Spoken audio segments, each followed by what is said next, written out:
Islamic NATO గత కొద్ది రోజులుగా రీసౌండ్ చేసిన one and only burning topic ఇది. గతేడాది సౌదీ పాకిస్తాన్ మధ్య జరిగిన స్ట్రాటజిక్ మ్యూచువల్ డిఫెన్స్ అగ్రిమెంట్లో భాగం కావాలని టర్కీ చేసిన ప్రయత్నాలే అందుకు కారణం. నేడో రేపో అధికారికంగా ఈ మూడు దేశాలు ఏకం కావడం ఖాయం. అదే జరిగితే భారత రక్షణకు ముప్పు ఏర్పడడమూ ఖాయమే. మరి ఈ ముప్పును భారత్ ఎలా తిప్పుకొడుతోంది?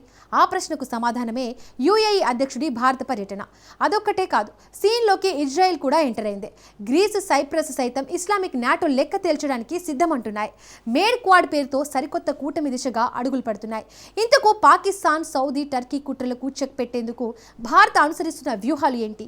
యుఏఈ అధ్యక్షుడి భారత పర్యటన ఇస్లామిక్ నాటోకు ఎలా చెక్ పెట్టబోతోంది? ఇస్లామిక్ నాటోకు కౌంటర్గా మేడ్ క్వాడ్ ఏర్పాటు నిజమేనా? Watch this. Target Bharat. Islamic నాటోపై పాక్, సౌదీ, టర్కీ ఫోకస్. సీన్లోకి యుఏఈ. పవర్ఫుల్ గేమ్ స్టార్ట్ చేసిన ఇండియా. ఇస్లామిక్ నాటో కూటమికి చెక్ పెట్టే మాస్టర్ స్ట్రాటజీ ఏంటి? భారత్కు శత్రువులంటే పొరుగున ఉన్న పాకిస్తాన్, చైనా, బంగ్లాదేశ్లే అనుకుంటాం. కానీ మారుతున్న కాలంతో పాటు పరిస్థితులు మారుతున్నాయి. మిత్రులనుకున్న వారు శత్రువులతో చేతులు కలిపి మనకు మరో శత్రువుగా మారిపోతున్నారు. గత ఏడాది పాకిస్తాన్, సౌదీ అరేబియా మధ్య జరిగిన స్ట్రాటజిక్ మ్యూచువల్ డిఫెన్స్ అగ్రిమెంట్ అలాంటిదే.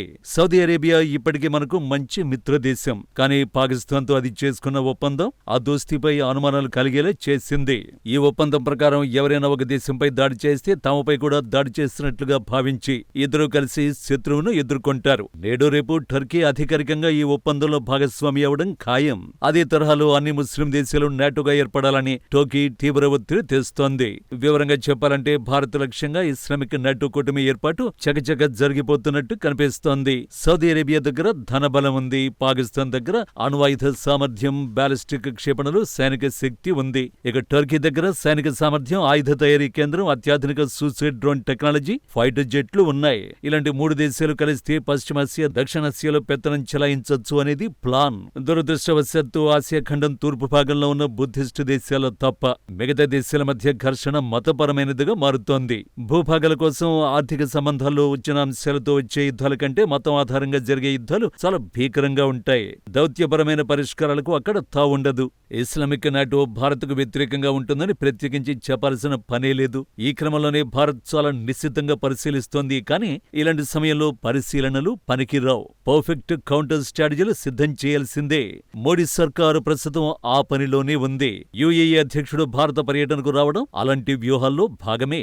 యునైటెడ్ అరబ్ ఎమిరేట్స్ అధ్యక్షుడు Sheikh Mohammed bin Zayed Al Nahyan ఆకస్మికంగా భారత్కు రావడం అంతర్జాతీయంగా చర్చనీయాంశమైంది.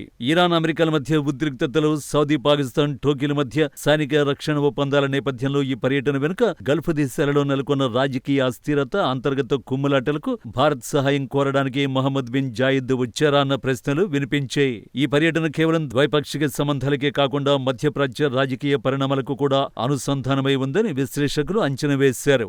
భారత్, యుఏఈ మధ్య 10 ఏళ్లలో సంబంధాలు వ్యూహాత్మక స్థాయికి చేరాయి. వాణిజ్యం, పెట్టుబడులు, ఇంధనం, రక్షణ రంగాల్లో రెండు దేశాలు కలిసి పనిచేస్తున్నాయి. కానీ తాజా పర్యటన వీటన్నింటికి మించిన లక్ష్యంతోనే జరిగి ఉంటుంది. ఎందుకంటే పాకిస్తాన్తో చేతులు కలిపిన సౌదీతో యుఏఈకు చాలా చిక్కులున్నాయి. యెమెన్ యుద్ధం కారణంగా సౌదీ, యుఏఈ మధ్య ఉద్రిక్తతలు పెరిగాయి. ఇలాంటి సమయంలో టర్కీ ప్రభావం పెరగడం, పాకిస్తాన్, గల్ఫ్ దేశాల మధ్య సమతుల్యాన్ని పాటించేందుకు ప్రయత్నించడం వంటి పరిణామాలు యుఏఈని వ్యూహాత్మక మిత్రుల వైపు చూడాల్సిన పరిస్థితుల్లోకి నెట్టాయి. ఆ వ్యూహాత్మక మిత్రదేశం భారతే. ఈ పర్యటనలో సౌదీని ఎదుర్కోవడంపై ఖచ్చితంగా చర్చ జరిగే ఉంటుంది. మధ్యప్రాచ్య రాజకీయ పరిణామాల మధ్య యుఏఈకి భారత్ నమ్మకమైన భాగస్వామిగా కనిపిస్తోంది. ఇంధన భద్రత, సముద్ర మార్గాల రక్షణ, ఉగ్రవాద నిరోధం వంటి అంశాల్లో భారత్ సహకారం యుఏఈకి అవసరం కూడా. ఇదే సమయంలో ఇస్లామిక్ నాటోను ఢీకొట్టడానికి యుఏఈ వంటి ఇస్లామిక్ దేశం అవసరం మనకు ఉంది. ఇక్కడే ఇండియా నేతృత్వంలో తెరపైకి వచ్చిన మెడిటరేనియన్ క్వాడ్ కీలకమవుతుంది. ఈ కూటమిని షార్ట్ కట్ లో మెడ్ క్వాడ్ గా పిలుస్తున్నారు. దీనినే 3+1 గాను పిలుస్తున్నారు. ఈ కూటమి సౌదీ, పాకిస్తాన్, టర్కీల కూటమిని ఎదుర్కోవడానికి ఉపయోగపడుతుంది. మోడీ, మొహమ్మద్ బిన్ జాయిద్ మధ్య ఈ కూటమి గురించి చర్చ జరిగి ఉంటుంది అనేది విశ్లేషకుల అంచనా.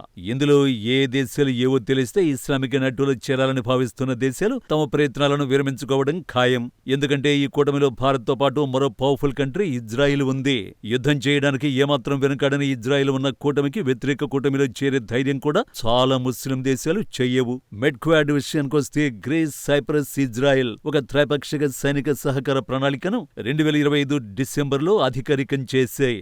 ఈ ఒప్పందంలో ఉమ్మడి విన్యాసాలు, డ్రోన్లు, ఎలక్ట్రానిక్ వార్ఫేర్ శిక్షణ, ప్రాంతీయ స్థిరత్వంపై నైపుణ్యాలను పంచుకోవడం వంటి అంశాలు ఉన్నాయి.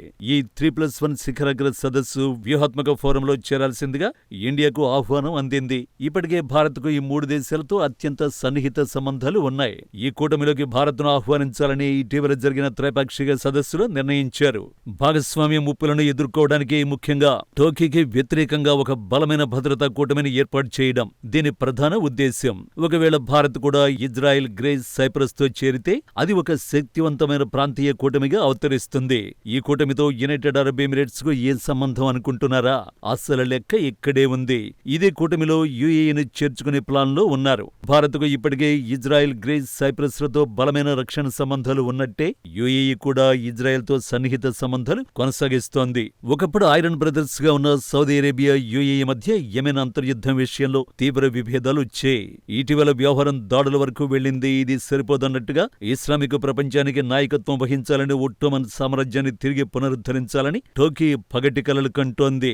సౌదీ, పాకిస్తాన్ మధ్య ఉన్న స్ట్రాటజిక్ మ్యూచువల్ డిఫెన్స్ అగ్రిమెంట్ లో చేరాలని చూడ్డానికి కారణం అదే. ఇలాంటి సమయంలో సౌదీ, టోకీ మధ్య స్నేహం యుఏఈకి కూడా మంచిది కాదు. సింపుల్ గా చెప్పాలంటే తన ఆధిపత్యాన్ని కాపాడుకోవడంతో పాటు సౌదీ ముప్పును తిప్పికొట్టడానికి యుఏఈకి బలమైన మిత్రులు అవసరం. మెడ్క్వాడ్ కంటే బలమైన కూటమి ఇంకేముంటుంది? అందుకే షేక్ మహమ్మద్ బిన్ జాయిద్ అల్ నహియాన్ భారత పర్యటనకు వచ్చారు అనేవారు కూడా ఉన్నారు. ఓవరాల్ గా పాకిస్తాన్, సౌదీ, టోకీ కుట్రలకు కౌంటర్ గా భారత్ పెద్ద శక్తులని రంగంలోకి దించుతోంది అనుకోవచ్చు. ఇజ్రాయిల్, గ్రీస్, సైప్రస్ లకు యుఏఈ తోడైతే మెడ్క్వాడ్ కూటమికి తిరుగుండదు. అప్పుడుంటుంది అసలు సిసల ఆట.